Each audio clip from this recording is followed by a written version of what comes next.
Hello students, let's see how can we calculate n factor or equivalent weight in a disproportionation reaction.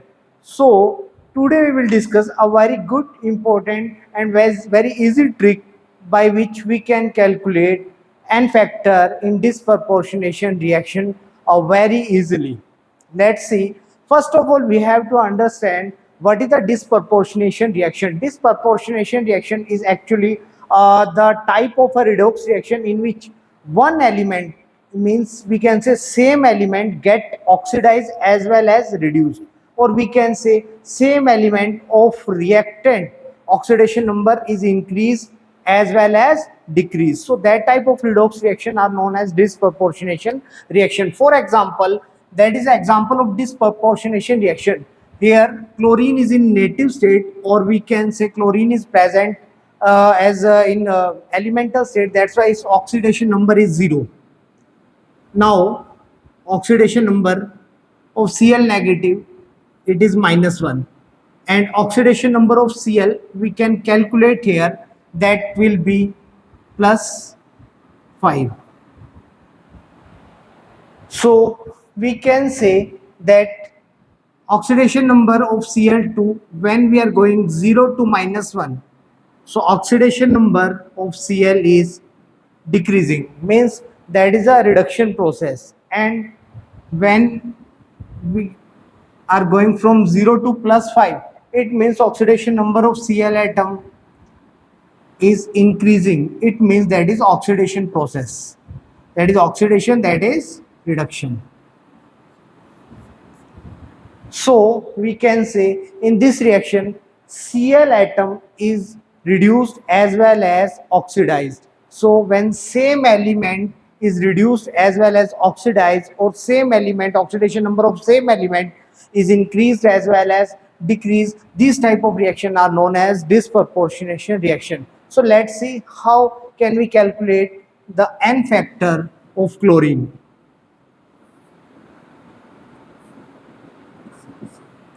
Correct. So let's see. First of all, we have to find out increase in oxidation number.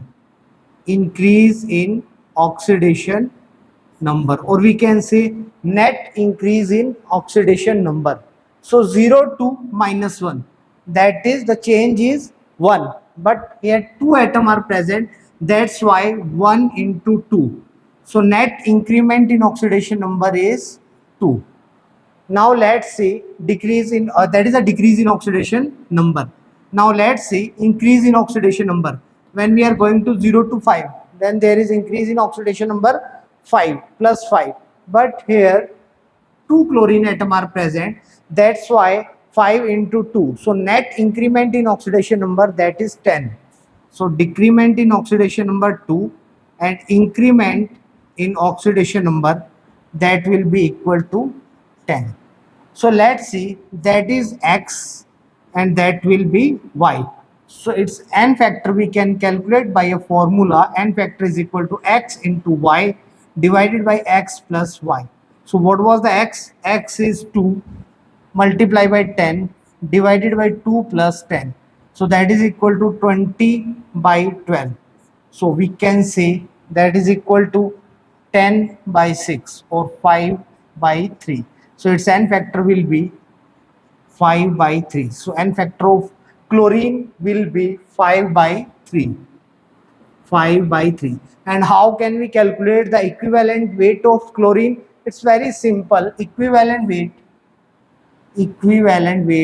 is equal to molecular weight divided by n factor. So what is the molecular weight? Molecular weight of chlorine is 71 divided by n factor here, that is equal to 5 by 3. So we can calculate equivalent weight. Obviously we can exchange the value of x and y, means we can let that is y and that is x. Thank you.